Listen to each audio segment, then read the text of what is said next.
Olá, boa tarde. Em primeiro lugar, queria agradecer a presença de todos. Hoje estamos aqui numa sessão especial, no último dia de Feira do Livro, com o primeiro autor da tinta da China. O Rui Tavares publicou connosco em 2005 o pequeno livro do Grande Terremoto, que foi um sucesso. Aliás, posso-vos dizer que atualmente continua no top 5 dos livros mais vendidos na Feira do Livro. Portanto, quer dizer que nós fizemos bem um trabalho. Ainda não percebi muito bem como interpretar isto, mas é bom, é muito bom. Portanto, já fizemos muitos livros com o Rui.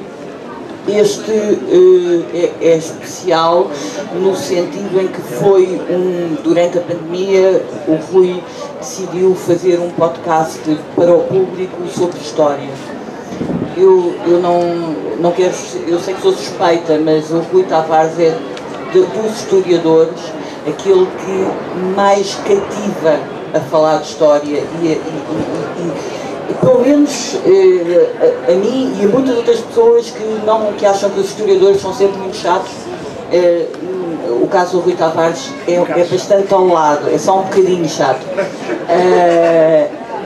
Estamos aqui com o Ruben Martins, do Jornal Público, jornalista do Público, que foi o produtor do podcast. Portanto, quando ouvimos estes episódios, percebemos rapidamente que queríamos passá-los para livro, porque faria sentido. Isso não acontece com todo o tipo de material que é produzido para áudio, mas neste caso pareceu-nos mesmo que faria muito sentido e estamos muito contentes com esta publicação que saiu com o Público. E eu queria agradecer muito ao Rui por continuar leal à editora. Crescermos os dois, já temos os dois 18 anos disto. Ainda não estavas careca, eu pelo menos 10 quilos, só essas diferenças. E queria passar a palavra então ao Ruben Martins, que vai conduzir a conversa com o Rui. Muito obrigada. Muito obrigado. Obrigado a todos, antes de mais, por estarem aqui presentes, e à Tinta da China pelo convite, e ao Rui, obviamente, pelo trabalho todo que teve ao longo deste podcast e deste livro, que resultou muito bem e, por incrível que pareça, não resultou muito bem só em Portugal. Acho que passou fronteiras, no Brasil foi muito acarinhado, também já vamos falar sobre isso. Eu acho que quero começar com um agradecimento ao Rui por este ato de coragem que ele teve. Eu acho que escrever é um ato de coragem muito grande, e escrever sobre história é um ato de coragem ainda maior, porque no fundo é confrontar visões e dar-nos uma visão aos leitores. E portanto queria, como primeira pergunta ao Rui, que ele voltasse a fazer aquele prospecto inicial e vos apresentasse o porquê de estarmos aqui hoje a falar de agora e mais agora. Porquê este livro, porquê estas histórias, porquê estas memórias do último milénio? Bem, obrigado Ruben, obrigado à Bárbara também. No fundo estão aqui, vocês não sabem, porque eu é que vos emparelhei, para usar uma palavra que não é muito bonita, mas é um bocado pai e mãe deste objeto. Os escritores não escrevem textos, mas não fazem livros. Quem faz livros são os editores. E os escritores, quando escrevem textos para podcast, também não fazem podcast.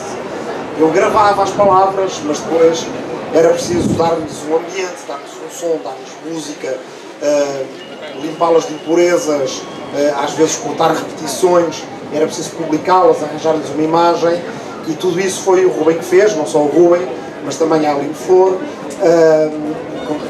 com Marta Matias, não é? A Marta Matias e a redação do Público. Há 3 maneiras de contar uma história, segundo Aristóteles. Uma é começar pelo fim. Eu tenho aí pelo menos um livro na Tinta da China que é assim, um que eu coordenei, mas escrito com mais gente, que se chama Portugal, uma retrospectiva, começa do presente ao passado.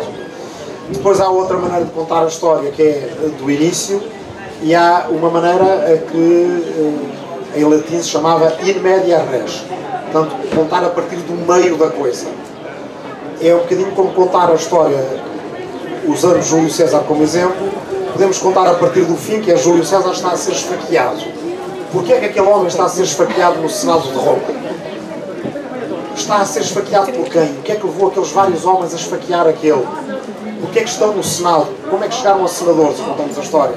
Então, de trás para a frente, podemos começar a contar a história de Júlio César desde que ele nasceu, ou podemos contar a história de Júlio César quando ele está prestes a atravessar o Rubicão. Aquele é um momento decisivo. Ele vai desafiar o poder de Roma ou não vai desafiar o poder de Roma? E a partir do momento em que ele decide atravessar o Rubicão, aí temos que contar de onde é que ele vem e o que é que vai acontecer a seguir. Portanto, a resposta que eu vou dar a esta pergunta do Rubem é assim, é in media res. Estamos em março de 2020, eu tinha vindo dos Estados Unidos, onde estava a dar aulas e a tentar escrever este livro. Combinei um encontro com a minha família, que estavam aqui no continente, mulher e filhos, e foram para os Açores, onde nos encontramos, e passado 2 ou 3 dias o Trump fechou as fronteiras. A única coisa que eu tenho a agradecer ao Trump é ter fechado as fronteiras. Eu fiquei preso nos Açores durante a pandemia. Portanto, sou, de facto, quer dizer, foi um tipo muito azarado. 2 meses fechado nos Açores, não conseguiria escrever o livro, porque as coisas que eu tinha reunido para escrever o livro estavam lá nos Estados Unidos, na biblioteca universitária que eu estava a frequentar, e também porque com 2 miúdos pequeninos, na altura, a menina com 1 ano, o menino com 3 anos e meio, não dá muito sossego para se escrever livros. E então pensei, epá, eu não vou conseguir escrever aquele livro que eu gosto tanto e que tenho um sonho tão grande de o levar por diante, e agora como é que eu faço? Só se fizesse um podcast. Liguei ao Manuel Carvalho, diretor do Público, na altura, que disse, ok, ótimo, se quiseres fazer um podcast, eu falo aqui com o Rubem, e vamos a isso. Tu gravas, mandas os fecheiros de áudio e a gente publica. E então as notas que eu tinha para um livro que iria escrever transformaram-se num podcast que depois deu muitíssimo trabalho a voltar a chegar à forma livre. Aliás, não é a primeira vez que isto acontece, porque o primeiro livro que saiu na Tinta da China, o pequeno livro do Grande Terremoto, também era para ser primeiro um guião de um documentário, que depois foi reaproveitado para livro, e por isso é que o conseguimos fazer tão rapidamente. E estes livros, olha, se calhar são livros felizes por isso mesmo, porque eles transitam bem entre géneros. Bem, então comecei a gravar, começaram a sair os episódios. Eu no início não gostava nada de ouvir a minha própria voz, tinha muitas dúvidas acerca daquilo. O Rubem, que eu não conhecia ainda pessoalmente, ia por telefone, ia-me sossegando, e depois começaram a chegar estas reações, não só de Portugal, mas do Brasil, extraordinárias. Gente que, quer dizer, de uma família que se foi criando à volta do agora e mais agora. E isso permite-me então, já começamos no meio da coisa, ir atrás e ir buscar o porquê deste título e o porquê deste título. Agora e mais agora é uma frase que está na minha memória, na minha infância, desde que eu sou muito pequenininho. É uma história que me foi contada pela minha mãe, e é a história da avó dela, portanto da minha bisavó. Na nossa pequeníssima aldeia de Arrifana, é a última aldeia aqui do distrito de Lisboa, é uma aldeia no concelho da Zambuja, no Ribatejo. Uma bisavó minha, que se chamava Carolina, teve um AVC, nós hoje chamaríamos isso, teve um derrame, e perdeu a fala. Ela só conseguiu primeiro dizer uma palavra, Manel, o nome dos meus filhos, Manel, depois uma outra palavra que, se não me engano, foi couves, e depois, com muito esforço, conseguiu dizer uma frase, agora e mais agora. E dali até ao fim da vida dela, ainda durante praticamente 2 anos, foi a única coisa que ela disse, e conseguia dizer tudo sempre com essa frase.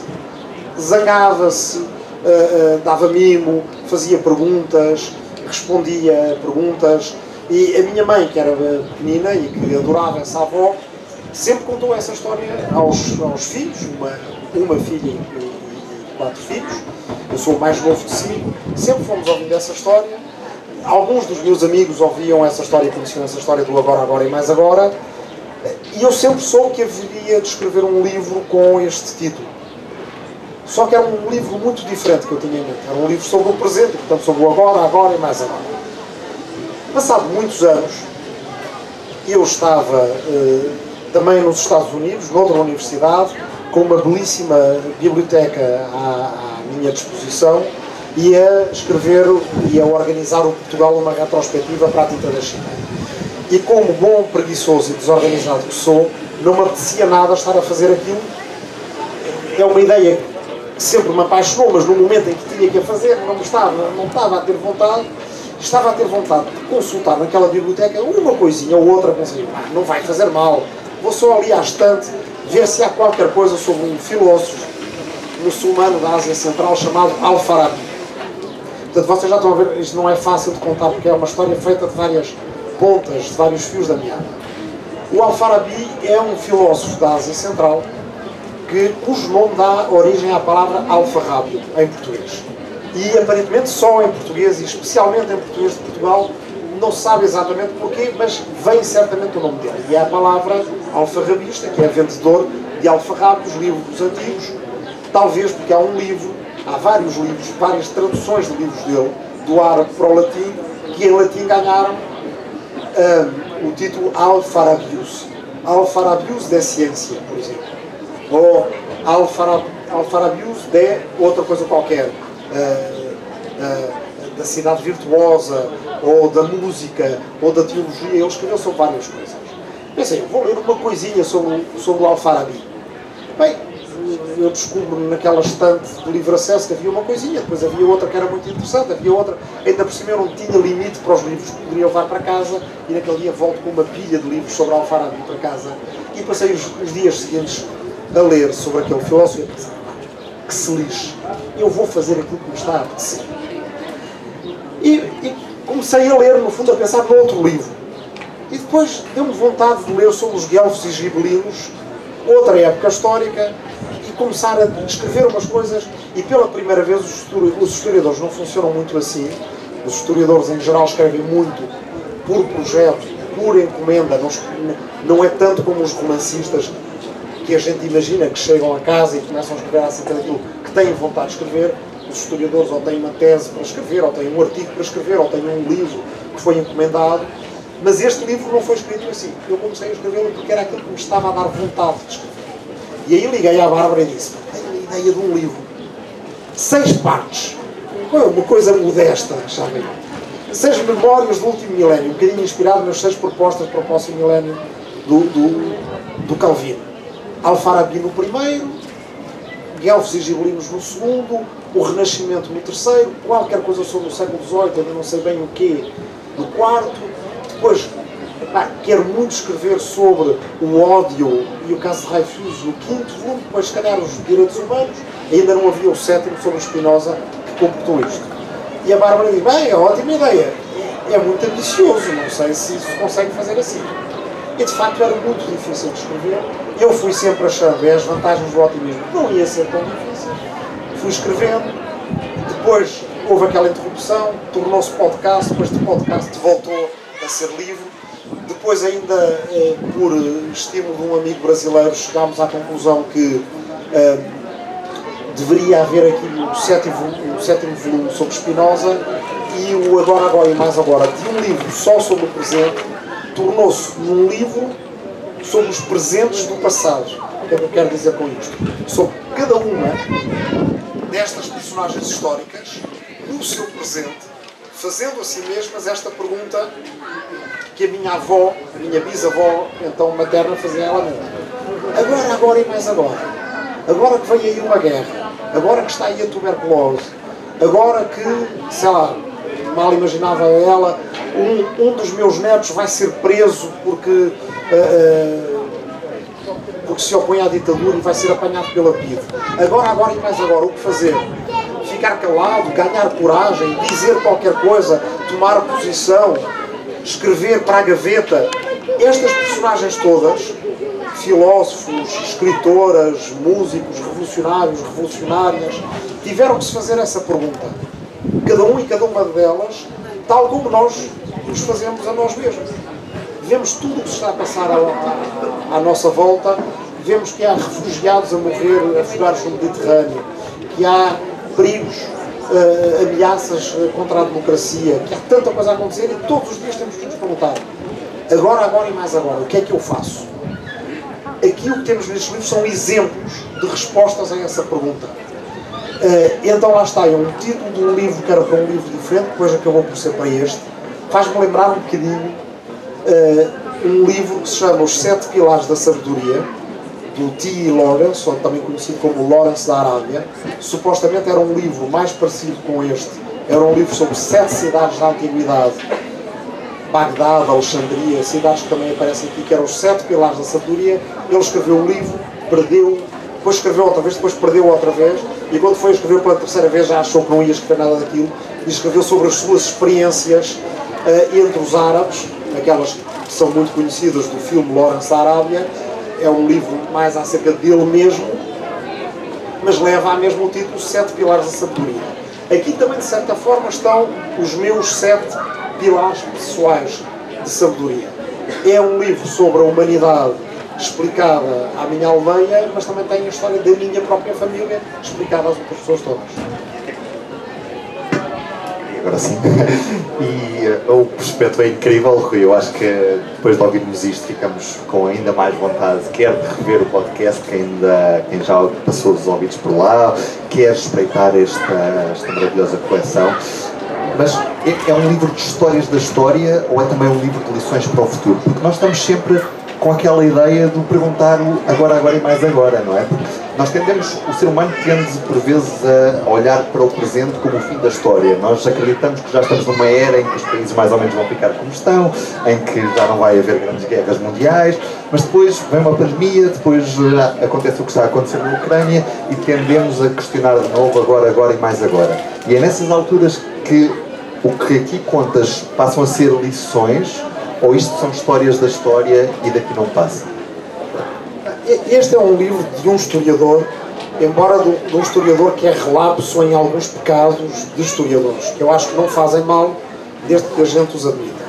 Eu fui educado numa faculdade de Ciências Sociais e Humanas e num curso de História da Arte, no caso, onde a Bárbara também estudou, a Vera Tavares, que fez as capas destes livros, embora a ilustração é do Eduardo Viana, e que também faz parte da Tinta da China, também estudou nesse mesmo curso de História, e acho que nos lembramos todos que nos anos 90, nos cursos de História, uma coisa que os historiadores diziam uns aos outros é que nós deveríamos ter uma posição mais ou menos modesta no debate público.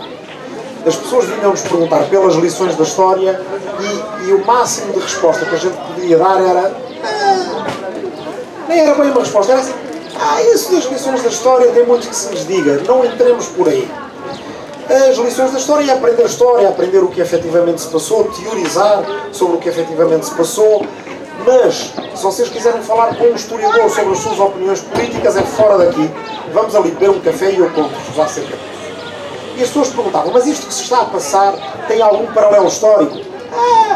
Isso dos paralelos históricos não é muito para levar a sério, a história nunca se repete, tenham cuidado com a ideia de que há paralelos históricos e por aí afora.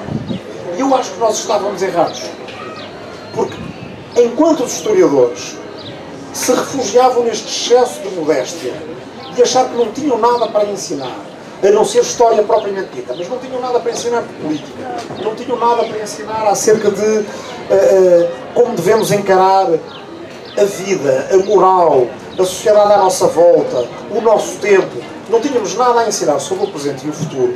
Só tínhamos, ilimitadamente, coisas para dizer acerca de história, e também isto passou-se numa época de enorme especialização dos historiadores, em que era quase pecado não escrever só acerca daquelas coisas que a gente tinha passado muitos anos a queimar as pestanas nos arquivos.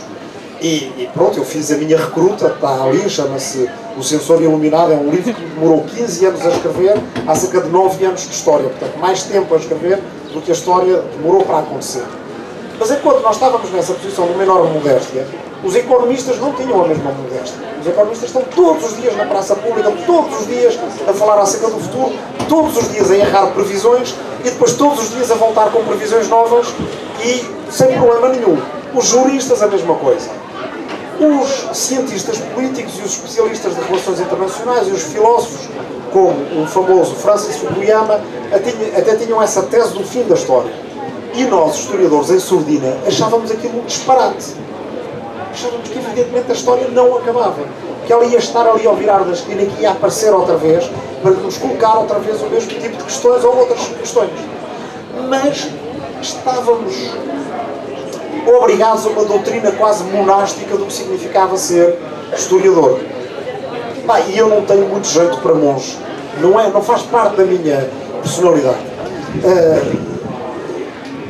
Quer dizer, tenho que se calhar lutar contra a minha maneira de ser muito tagarela, muito excessivamente com bicho carpinteiro, mas que nesta fase da história eu acho que acaba por nos ser útil.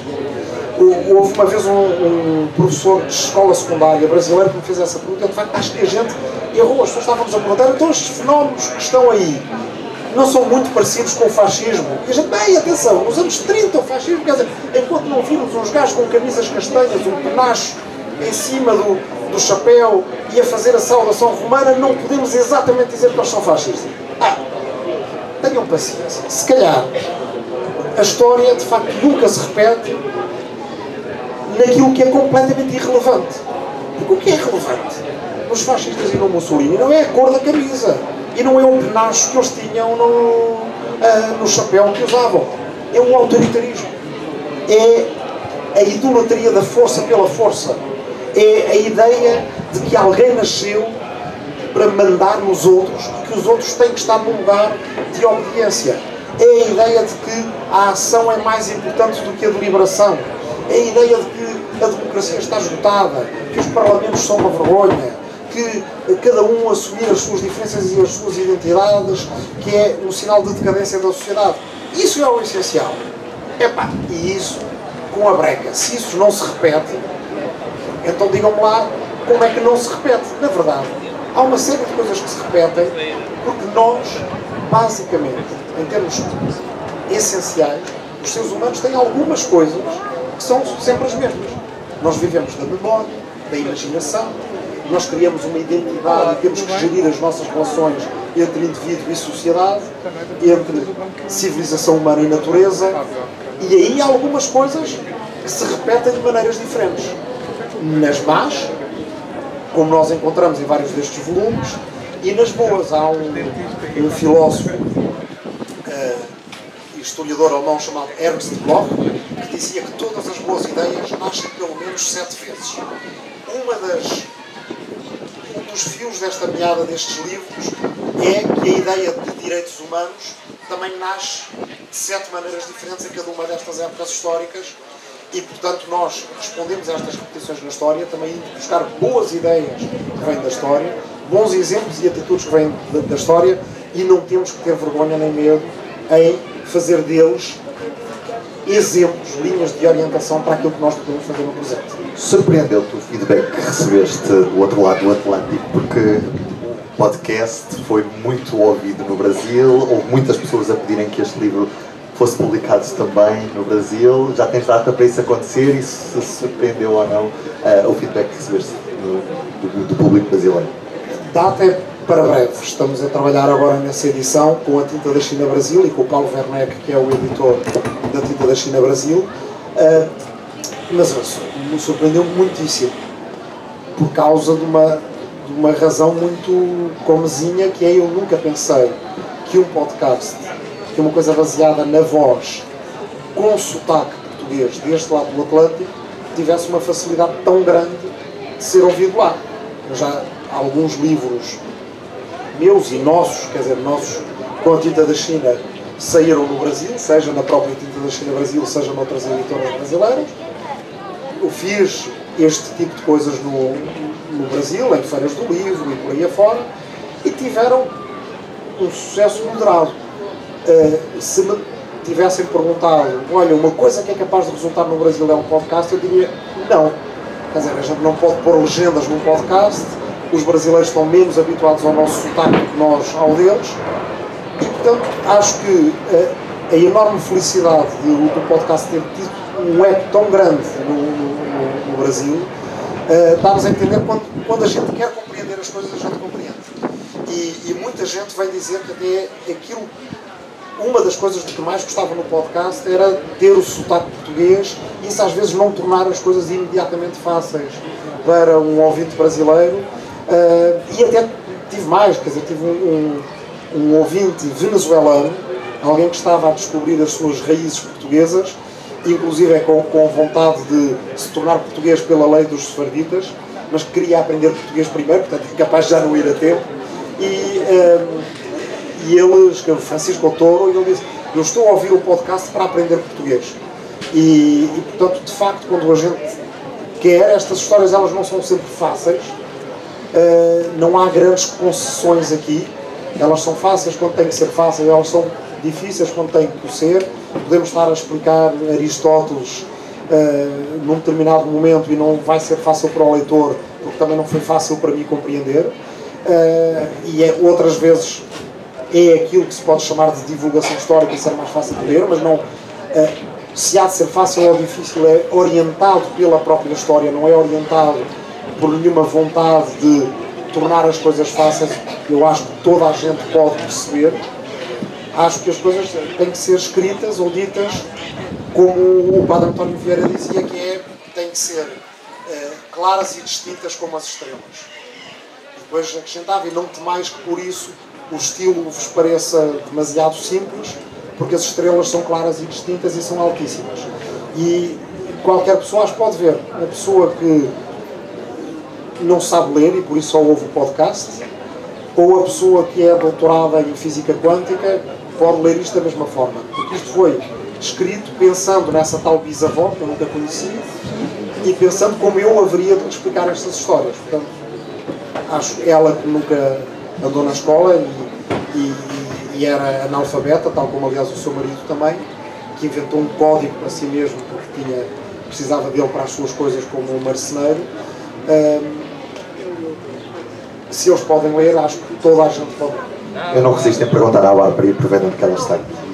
Bárbara, não tinha fazer nenhuma pergunta, mas já agora aproveito e faço mesmo. Acabaste por ouvir o Rui dizer-te que queria ter uma ideia completamente diferente daquilo que ele estava a escrever antes, não é? Ou pelo menos tinha idealizado escrever antes. Foi difícil aceitar essa mudança de tema e se hoje achas que é uma aposta ganha e se valeu mesmo a pena tudo o que aconteceu depois do Rui dizer: Bárbara, eu afinal não quero escrever sobre o que estava a escrever, vou mudar de assunto, pelo menos para já. Ele já fez isso várias vezes. Aliás, a nossa experiência, o pequeno livro, o grande terremoto, quando eu lhe dei, nós tínhamos mesmo de fazer o livro para os 250 anos do terremoto de Lisboa e estávamos muito pressionados, era o primeiro livro da editora, a editora ia ser lançada, e quando eu dei o livro, numa das revisões, o Rui devolveu-me com mais 2 capítulos. Portanto, eu aí percebi logo que tipo de autor com quem estava a trabalhar. O Rui tem muitas ideias, muitas delas ainda estão por concretizar, muitas delas já concretizou. Este projeto, eu acho que é mesmo original, ou seja, acho que o grande sucesso deste projeto é que ele de facto não obedece às normas que normalmente os livros de história têm. Portanto, a criatividade do Rui posta ao serviço da história, eu acho que é aquilo em que ele é melhor, continuo sempre a dizer isto, acho que ele é um ensaísta brilhante, e este projeto é o resultado, e portanto isto estar em livro é o resultado. Acho que foi mesmo no Brasil. Ninguém já está habituado a ouvir um historiador contar as histórias com a liberdade e a criatividade que o Rui e as associações que ele faz, que são absolutamente inesperadas e muito sedutoras. Portanto, para mim está mais que ganho, claro. Eu venho e estou muito habituada com ele a falhar prazos e a mudar de projetos. Isso já faz parte da nossa história. Não... Eu acho que uma das coisas mais bonitas de nós estarmos aqui na Feira do Livro é podermos ouvir os leitores e as perguntas dos leitores. Vou só fazer mais uma pergunta ao Rui e a seguir peço-vos que pensem se têm alguma pergunta para lhe fazer. Rui, esta pergunta é inevitável. E agora e mais agora, o que é que vem a seguir? Sei lá, há muitas ideias. Eu estou a escrever uma coisa pela primeira vez em inglês, tenho estado a sair no Green European Journal, que é um site, além de ser uma revista, e que se chama Objetos de Desejo Político. É um ensaio sobre uma coisa que aliás não veio à conversa na conversa anterior que tivemos aqui a propósito da breve história mundial da esquerda, do Shlomo Sand, na conversa que tivemos com o Carlos Vaz Marques e com o Francisco Assis, que é esta ideia de que a política precisa de ter de volta objetos de desejo político. O que é que eu quero dizer com isso? As pessoas na política, nomeadamente aquelas que vivem muito intensamente a política, quase 100% do seu tempo disponível, têm a ideia de que vão entusiasmar os seus concidadãos para a política porque toda a gente é como elas, ou seja, toda a gente gosta de reuniões a discutir emendas até às 2 da manhã, toda a gente gosta de discursos intermináveis, toda a gente gosta de sair à rua todos os fins de semana e, portanto, as pessoas que estão na política às vezes demonstram ter uma enorme falta de imaginação para se colocar no lugar do outro, o que é um erro terrível, porque a política vive da persuasão. Se nós não convencermos a maioria dos nossos concidadãos, nós não fazemos nada. Para convencer a maioria dos nossos concidadãos, nós temos em primeiro lugar de pensar como eles, fazer um esforço de nos tirar do nosso lugar e pensar, por exemplo, que os sindicalistas do século XIX e do início do século XX, eles não fizeram sindicatos pelo prazer de ter sindicatos. Isso veio depois. Eles fizeram sindicatos porque queriam ter 8 horas de trabalho diário e nada mais do que isso. Porque o resto do tempo queriam ter para a sua liberdade. 8 horas para dormir, 8 horas para trabalhar, 8 horas para eu fazer o que eu quiser. E isso o que eu quiser era um objeto de desejo político.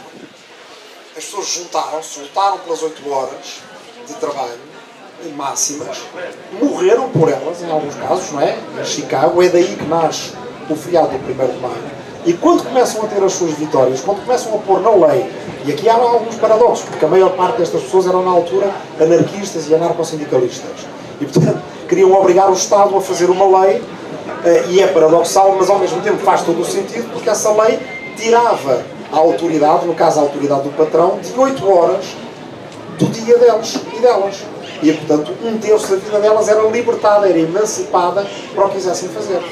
Quando conseguem essa vitória atrás de um objeto de desejo político, aí é que olham para trás e pensam, para conseguirmos isto, nós formámos o sindicato, e a associação, e a federação sindical, e por aí afora, e temos uma vitória. Temos os laços de solidariedade que serviram para chegarmos a essa vitória, e agora temos a memória e a identidade que veio com essa vitória.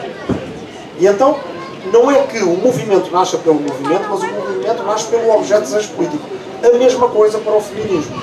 Não nasce porque as pessoas acordam um dia e dizem vamos fazer um movimento feminista.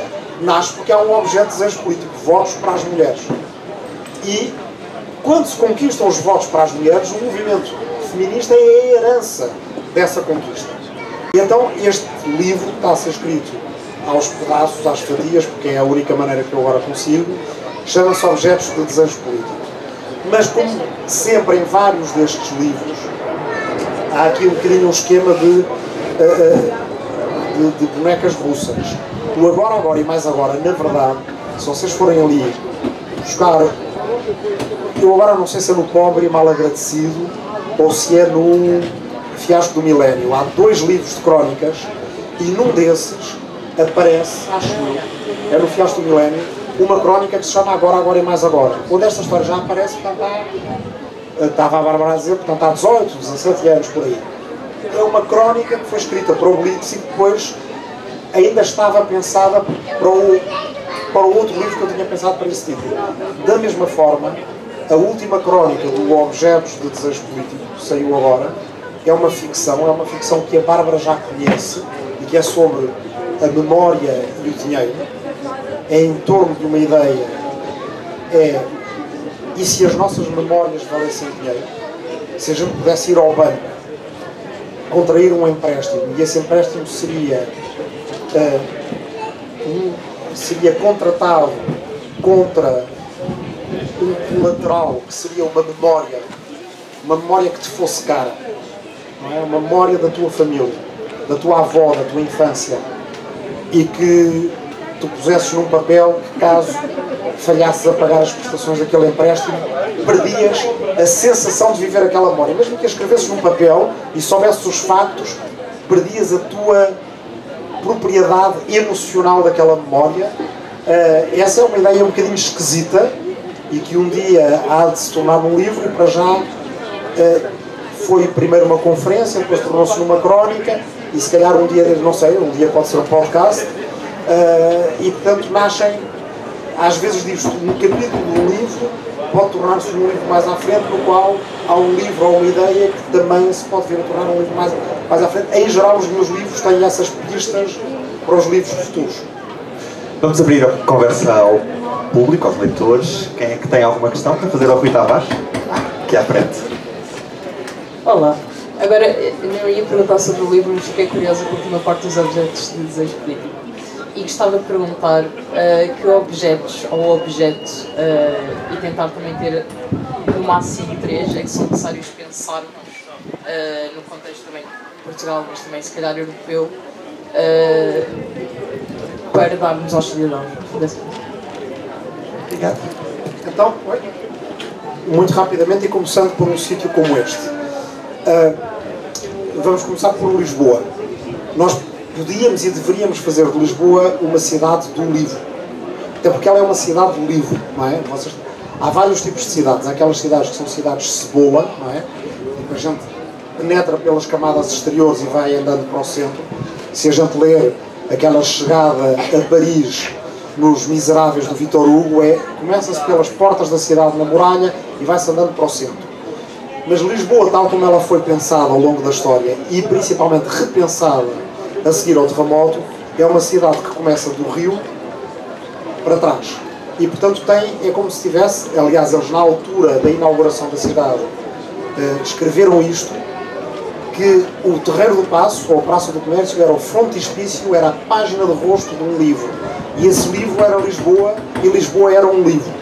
Era uma cidade que se podia ler, as ruas da Baixa, as praças, por aí afora, podiam-se ler como capítulos de um livro. Nós olhamos para o sucesso, este é provavelmente o maior sucesso societal da nossa cidade.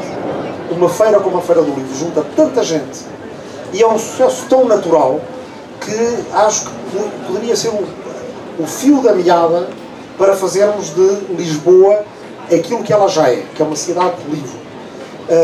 E agora, sempre na temática dos livros, que outras coisas, que outros objetos de desejo político poderíamos ter?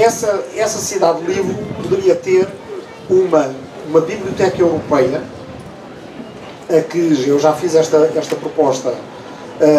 Aliás, filei em conjunto com duas outras pessoas, uma das quais até é capaz de vos surpreender, a ideia de fazer nesta cidade um protótipo de uma biblioteca europeia que existisse em várias cidades europeias, em várias capitais europeias, que desse corpo e que desse edifício, paredes e janelas e salas para gravar podcasts, ou para ir ler um livro, ou para fazer reuniões, é esta ideia europeia, de que a gente fala sempre muito, mas tem este defeito que é muito abstrato. Faltam lugares onde ela se corporizar. Os americanos têm isso nos Estados Unidos com as bibliotecas presidenciais, não é? E a Europa não tem isso. Então qual é que seria a proposta? Em cada grande capital ou cidade europeia, construir uma biblioteca que fosse parte de uma rede com outras bibliotecas europeias, onde houvesse livros em várias línguas e que fosse uma casa onde toda a gente pudesse ir. Porque, na verdade, nós vemos que, por exemplo, uma coisa que falta muito a esta cidade é, de facto, uma biblioteca aberta 24 horas por dia, digamos assim, mas também uma coisa que falta muito à Europa é casas onde as pessoas se possam encontrar, onde possam ir os estudantes Erasmus, onde possam discutir a última eleição no último país europeu e no dia a seguir estarmos a discutir uns com os outros lá e por aí. E esse é o outro objeto de desejo político. Já agora, quem são os outros dois proponentes, Rui? Também estavas a dizer. Os outros dois proponentes é o professor João Constâncio, da Universidade Nova de Lisboa, e na altura ainda não era Presidente da Câmara, na altura era administrador da Fundação Carlos Gulbenkian, Carlos Moedas. Portanto, acontece que esta ideia da biblioteca é que nós ainda por cima fizemos a proposta, quando morreu o Eduardo Lourenço, de chamarmos Biblioteca Europeia de Lisboa ou Biblioteca Eduardo Lourenço. Esta ideia está no programa das duas coligações que concorreram às eleições em Lisboa, e nós vamos apresentá-la, aliás já a submetemos, e ela vai a votos, e depois é preciso construí-la. É preciso construí-la a vários níveis. Pode começar na Câmara Municipal. Acho que, quer dizer, seria difícil votar contra esta proposta quando a proposta está nos programas políticos de ambas as coligações. Dos que ganharam, dos que perderam, dos que têm a maioria na Câmara, dos que têm a minoria na Câmara, e ter também o Governo Nacional e ter também a Comissão Europeia a apoiar isto. Porquê é que isto é um objeto de desejo político? Porque é um lugar de onde podem nascer outras ideias e outros objetos de desejo político, e as pessoas que frequentam esta biblioteca irão criar. E poderíamos ir por aí afora. Tu pediste-me 3? No máximo. O terceiro eu acho que podemos depois discuti-lo aqui, mas o terceiro objeto de desejo político tem a ver com toda a questão de como é que nós podemos viver a partir do momento em que temos uma crise financeira permanente sobre nós, seja sobre a forma de inflação ou sobre a forma de inflação, e quando temos uma revolução ao virar da esquina, que é a da inteligência artificial. E essa forma de viver seria talvez a de termos um rendimento mínimo garantido, e é um objeto de desejo político pelo qual nós podemos juntar para lutar, como no passado as pessoas lutaram pelas 8 horas de trabalho máximo. Vou aproveitar e abrir mais uma vez a perguntas. Uma última pergunta, quem tem? Muitas perguntas? Não tenham vergonha. Não sei, Rui, se queres dizer mais alguma coisa, senão fechamos por aqui esta apresentação.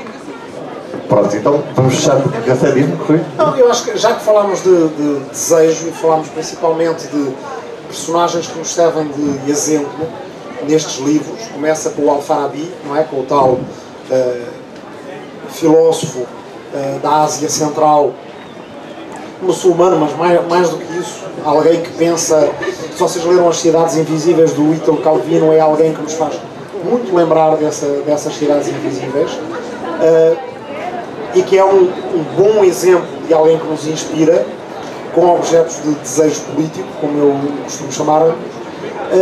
Se calhar mencionar o que é o contra-exemplo, que é o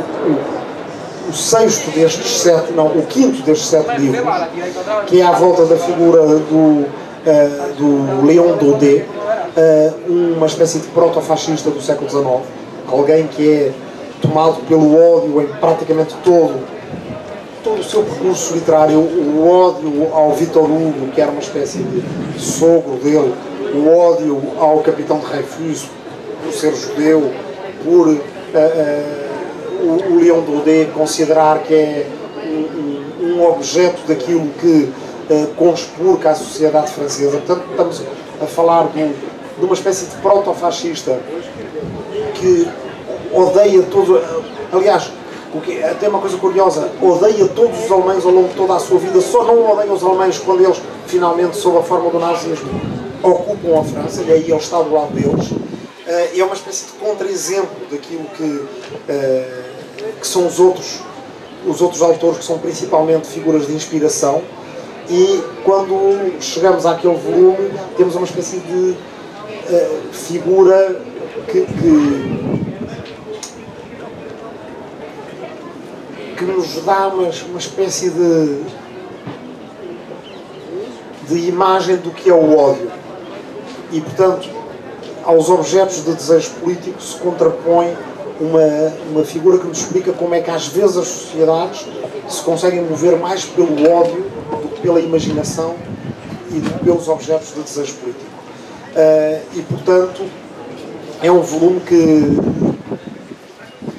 como contra-exemplo me é muito caro, porque nos dá uma espécie de imagem daquilo que nós podemos evitar, mas uma imagem daquilo que está sempre ao virar da esquina se não tivermos suficiente imaginação política para combatermos esse ódio que facilmente nasce e renasce a qualquer momento da nossa história, e neste momento que nós estamos a viver também.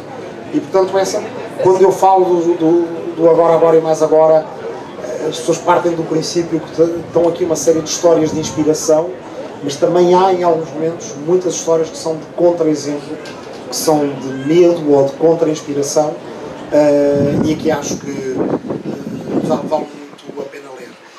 Como falaste do Brasil, há dois colegas podcasters e autores também, um deles historiador, que é o Tiago Krause, o outro que também é Tiago, que é o Tiago Jansen, que a certa altura propôs, eu tinha pensado 6 volumes e ele propôs, tens que fazer um 7º sobre Spinoza, e eu não queria escrever já sobre Spinoza, era uma ideia que eu tinha guardado para outro livro, e o 7º volume é sobre Spinoza, e portanto é um volume em que voltamos atrás no tempo, e pensamos a filosofia e as ideias da democracia, e acho que é um volume também que acaba por ser muito caro, muito próximo, precisamente porque me foi sugerido por outras pessoas, e há também assim uma maneira de agradecer ao papel que o Brasil, de certa forma, desempenhou na escrita deste livro. Eu sou suspeito, mas vale muito a pena passar os olhos pelo livro ou os ouvidos pelo podcast, agora e mais agora. Está disponível no stand da Tinta da China, aqui à vossa esquerda. Passem por lá, o autor também está por aqui pela feira, portanto aproveitem. O autor vai autografar agora os vários livros, a sua obra, é aqui já à direita. À vossa esquerda, Só dizer uma coisinha mais, que a certa altura colocou-se aqui o desafio de, quando o podcast tinha a sua personalidade, que aliás deve muito a toda a gente que quer dizer, participou nele do lado do público, a certa altura colocou-se o desafio de como é que o livro também poderia ter uma personalidade diferente da do podcast, embora quem ouviu o podcast vai encontrar aqui texto que é igual e vai encontrar texto que é muito diferente também. Mas uma das formas que creio que encontramos do livro ser diferente e ter a sua personalidade própria é através das imagens. E então há muitas imagens que são muito diferentes. É devido a um agradecimento especial ao Eduardo Viana, que fez esta imagem maravilhosa do Al-Farabi com a utopia na cabeça. Portanto, ele tem a utopia do Thomas More no seu turbante de homem da Rota da Seda.